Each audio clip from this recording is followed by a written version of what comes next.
me on the screen right now. Parent-professional relationships It's got your for ages name. birth through age 7 by Chelsea, Kayla, and Jackie. So no more talking. We don't want it to be there. Did you know parent involvement was mandated in 1966? In 1975, the Education of All Handicapped Children Act mandated parent involvement in the writing, approval, and evaluation of their child's individualized education program and individual family service plan. Otherwise, I can do it another time too, or I should. What does the term partner mean? According to Webster's dictionary, partner implies a joint interest, a companion, a person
mutual respect, honesty, trust, openness, listening skills, sensitivity, communication skills, and empathy are personal qualities necessary for effective partnership.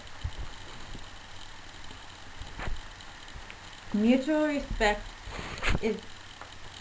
is perhaps the key element in the development and success of partnership. With different qualities and skills which both sides bring to the relationship.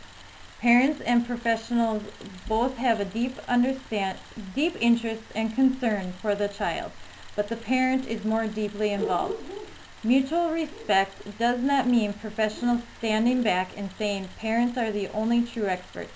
Parents look for active, purposeful help from professionals in bringing up their child, but in a way which is fully integrated with their own patterns and priorities for the child. Professionals can usually ask parents actively and directly about their ideas and about their preferences for collaboration. They need to do so at regular intervals as circumstances, needs, and priorities change. Sharing, making joint decisions is the area from which parents of children with disabilities are most often left out by professionals. It is also important for professionals and parents to decide on a method for continuing communication between them, whether this is through written notes, home visits, parents groups at school, telephone, or etc. Regular continuing communication is essential to partnership, and as children progress or problems are encountered, decisions will continue to need updating. Partnership involves sharing not only of skills and information, but also of feelings. It may be vital for parents who sense rejection of their child and of themselves because of the child's disability to experience a professional really enjoying their child. and showing pleasure in what the child does. Professionals can begin to meet parents on a personal level by being open about their feelings, sharing their initial reactions to disability and early difficulties and failures may make parents more comfortable in expressing their own doubts and worries. The sharing of positive feelings may be even more important. Feelings of warmth towards the child and feelings of satisfaction are at achievement. Success is very precious. When much effort has gone into helping a disabled child take even a small step forward in development. Flexibility of approach in dealing with individuals is fundamental to partnership. Being flexible takes time, but careful preparation is more likely to avoid wasted efforts in the long run. Partnership means that parents can be involved with professionals in an active working relationship with frequent communication, but it does not mean that parents should be put under pressure to do so. Parents have a right to opt out of any active relationship with professionals. They may not want to act as a teacher to their child, or they may be prevented from doing so by real practical obstacles such as time, overwork, gross overcrowding, severe social or marital problems, or sheer exhaustion. If we are serious about listening to parents, we must allow them to choose not to be involved in detailed collaboration. It may be a temporary stage, feelings and circumstances can change, or it may be how that particular partnership continues. Parents and professionals share similar concerns, yet have different perspectives, priorities, and pressures. These similarities and differences pose acute challenges to them when they wish to form closer working relationships.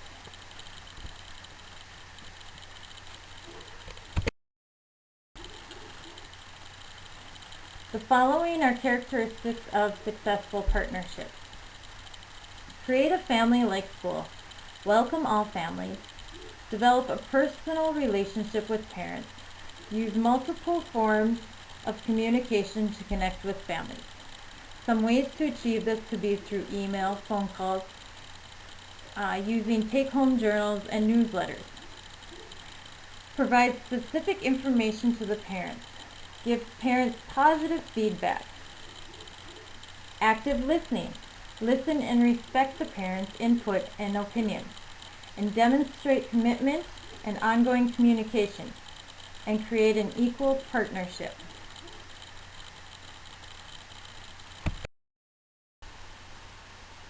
There may be some early intervention teams that may not have any knowledge or experience to suggest to parents to try assistive technology options with their children.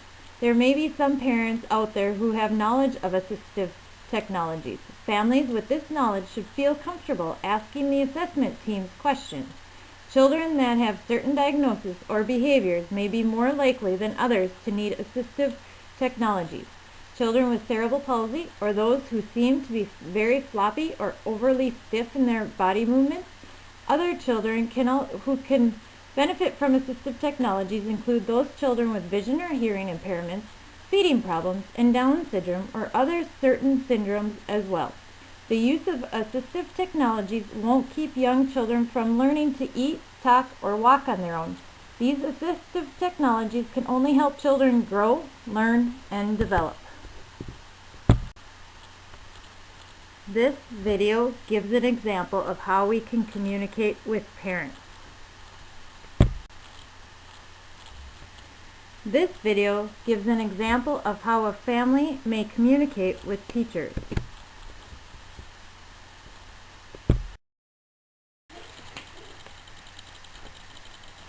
There are many facts in our units to support the development of closer working relationships between parents and professionals.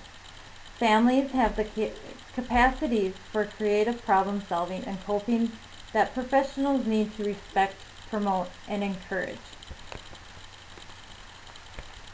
On this slide, you can see there's many myths and realities.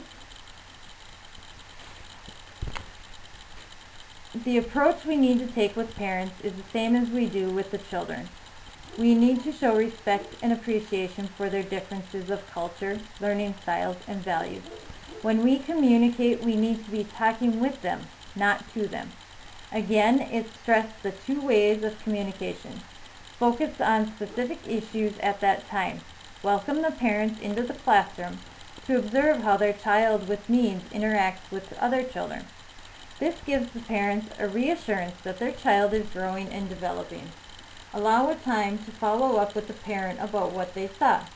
If the parent needs to leave or no time is allowed currently, give the parents a phone call or email to talk about what was observed by them and give feedback on their concerns and provide positive aspects to the observation.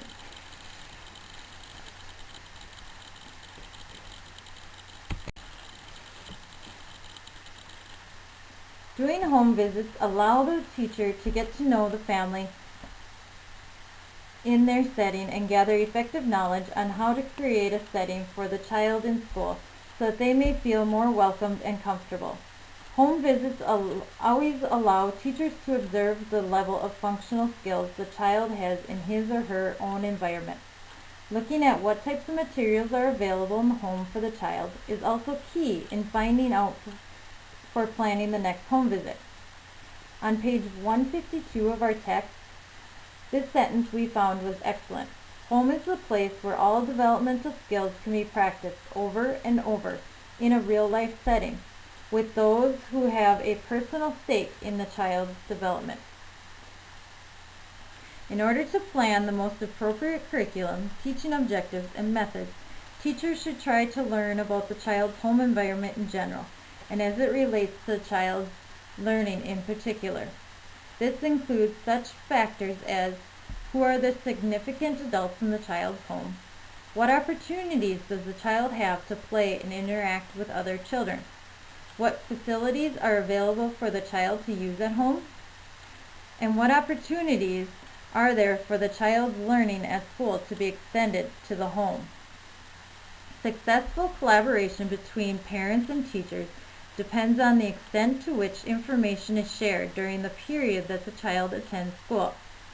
School records provide the means by which professionals can express their accountability to parents and to those who are responsible for the work of the school. It is essential for parents to have opportunities to know the full content of all information concerning their child's assessment, the progress made by the child in reaching agreed objectives, and ways in which teachers have planned to help him or her to do so. They need to be able to add their own observations and comments based on their knowledge of the child's development and behavior at home. School records should be designed in such a way as to encourage and facilitate parents' comments. Early intervention services are a family-centered approach now instead of a child-centered. Families need to be involved in the planning and implementation of intervention services and the educational programs available for children birth through 7 years old. We also need to consider the siblings and provide support and services for them because some may need to learn how to cope with a sibling who may have a disability. We need to be empowering the families and help them focus on the strengths they have as a whole. When the parents are involved, the children with disabilities tend to gain developmental skills at a quicker rate. Providing early interventions allow parents to meet other parents and create a support system and gain a better understanding of their own child's needs and strengths. Usually family fun nights are held so families with children who have disabilities can come and enjoy a meal and a fun activity with an open discussion to allow parents to ask questions and bring up topics. Opportunities for parents to make their own comments can be arranged in a variety of ways. Face-to-face discussions can take place in school so that the parents can meet all the staff who knows the child. Alternatively, a teacher can visit the family at home and meet other members of the family. Ideally, discussions in both settings should take place. In addition, and where literacy is not a problem, homeschooled notebooks can travel between home and school. Teachers can write or draw pictures to inform parents about the child's activities, diet, progress in independent skills, such as self-care and toiletry. The parents, in their turn, can comment on these and add information about the child's activities at home during the evenings and at weekends and holidays. Homeschool notebooks can also be used as the basis for a joint teaching program in which information is sought and shared on progress, priorities, use of aids and appliances, health problems, as well as on new skills that have been learned or used.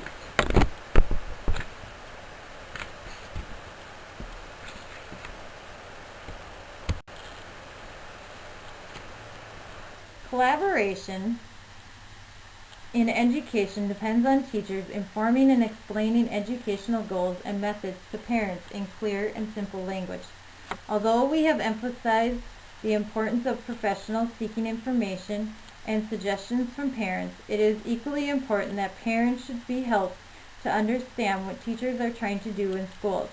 Many misunderstandings which arise from parents' lack of information about recent developments in the content and method of teaching could be avoided. If parents are given such information and shown how the teaching is done, they are more likely to support what teachers are doing.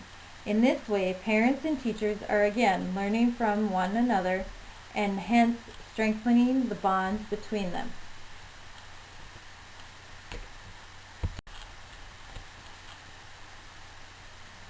One of the most valuable ways of developing collaboration comes from parents and professionals informing one another about and sharing the child's achievements. In the past, information and content have tended to focus on problems and difficulties in helping the child to make progress. But when achievements are infrequent and only made with great effort, it is all the more important that everyone involved should be able to celebrate each step of progress. Of course, difficulties and problems will also need to be shared. This will be easier in a context where previous contexts have not focused just on bad news, but have given equal time to the communication of shared achievements.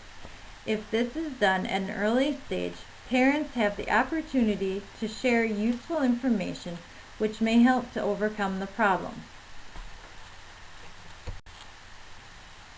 Asking parents is the starting point for professionals working with parents.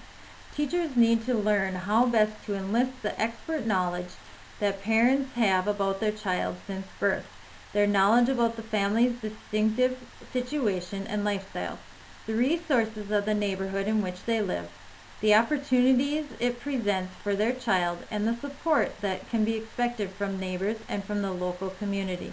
No two families can be approached in the same way, and teachers will have to make an informed judgment about the most appropriate way in which these issues can be discussed with parents. It will have to be done with sensitivity and tact, explaining their wish to make the teaching program for the child as relevant as possible to the environment of the child's home and immediate neighborhood. At the same time, parents must have the right not to share such information if they do not wish to do so. It is particularly important for teachers to ask parents' views and preferences on the central question of how teachers and parents can best work together. For example, how would parents like to be given information? Through visits or meetings in school or in the home, or both, verbally or in writing? How often should meetings take place, and how do parents feel about carrying on particular teaching programs at home?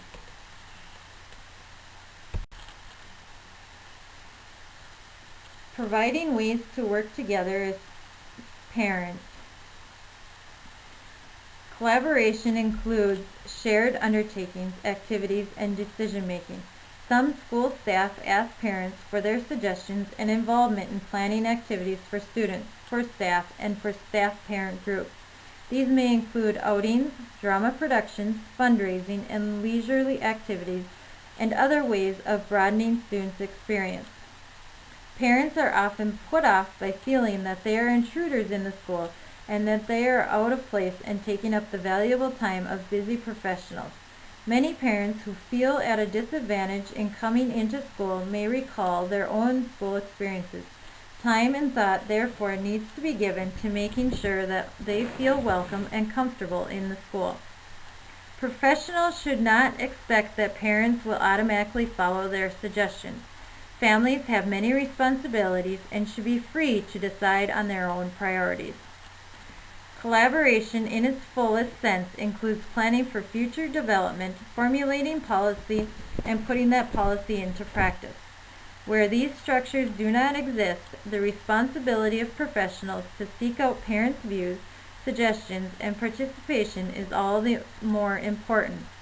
This can be done by professionals visiting, offering consultation sessions with parents, acting as advocates for the family, inviting parents to participate at whatever level, in whatever way is possible and agreed. The training of all professionals should therefore include not only the skills necessary to teaching students with disabilities, but also those needed in order to communicate and work with families on a basis of equality and partnership. All events and undertakings at any level which include considering the needs of children and young adults with disabilities should invite a contribution from parents. Many countries now invite parents and young people with disabilities themselves to participate in conferences, working parties, planning groups, advocacy, and advisory groups which are working to develop and improve services. Parents should not be afraid to ask for help. Encourage the parents to bring a friend or relative when they meet with the professionals. Encourage them to ask for clarification if the information is not clear or they're not understanding. Be willing to challenge the professionals if you disagree as a parent.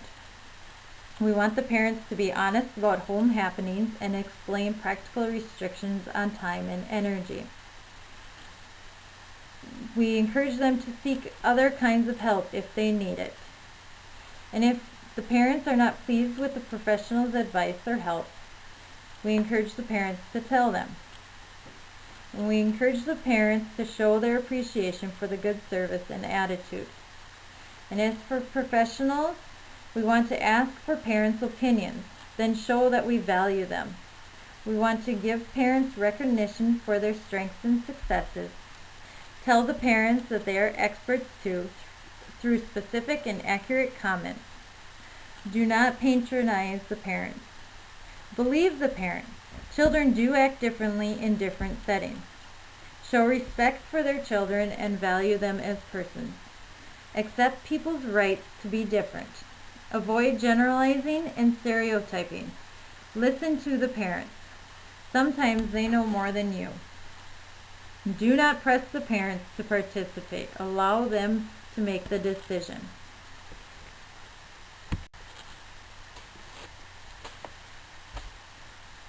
Focus on understanding family life, learning about disabilities, communicating frequently, and working through challenges with families. Understand family life. Appreciate and respect the extra work it takes for families to care for and educate children with special needs is important. Supportive teachers and caregivers help ease parents' stress, whether it is implementing daily therapies or offering a sympathetic listener's ear. Some parents may not be aware of all the services needed to meet their child's needs or be able to afford them. Thus, informing families about resources in the community on how to access them is an important teacher contribution. Learn about the disability.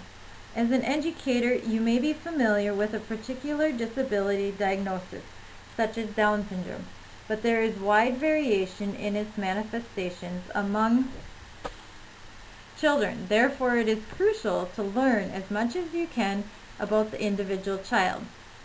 The child's family may be the best resource for information, as well as the child's other teachers, caregivers, pediatricians, and therapists. Borrow books and familiarize yourself with resources and free newsletters from national organizations. Providing information that you've learned about the disability helps to support the parents. Communicate frequently with the families. As is true with families of all children, ongoing two-way communication between teachers and families is key in working successfully with families of children with disabilities. To get to know each other, find out as much as possible about the child and the family's goals for their child's learning and development, and tell parents how you design your program to meet individual children's needs. Provide a simple questionnaire for the family to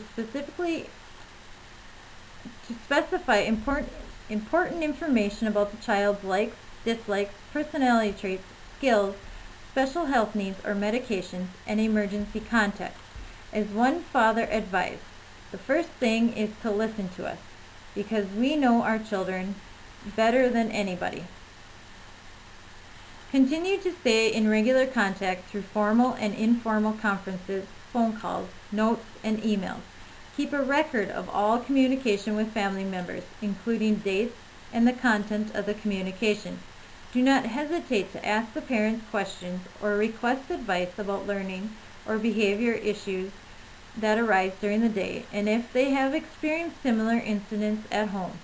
For example, after working cooperatively with a family, a kindergarten teacher determined that the reason their daughter refused to come inside at the end of recess was because the ringing bell on the school wall was painful to hear, due to her sensory integration disorder. After the class lined up in a different location away from the bell, the child willingly joined her class in line.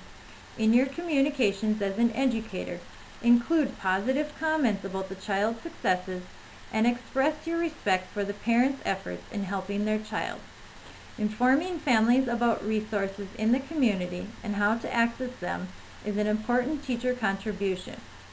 When explaining early intervention and special education services, avoid educational jargon and acronyms like LD, BD, EMH, OT, and PT, or other names of tests like DIAL-3 or WISDR. These can be confusing to families and need to be fully explained.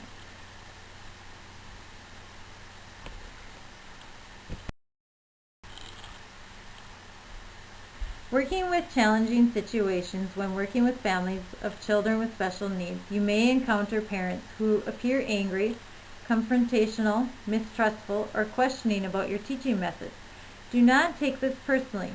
Strive to listen to families, understand their point of view, and be patient. Avoid creating another adversarial experience for them, and work toward building a positive, collaborative relationship. In your efforts to partner with families in their child's learning and development, you are the expert in child development and education, but they are the experts in their child and the child's disability. Be a teammate with families, and do not try to work alone in educating their child. Together, you and the family can help their child reach his or her full potential. Finally, don't fear or worry about having a child with special needs in your classroom, center, or school. See the whole child, not just the hearing impairment, the cerebral palsy, or the autism. Remember, they are just kids.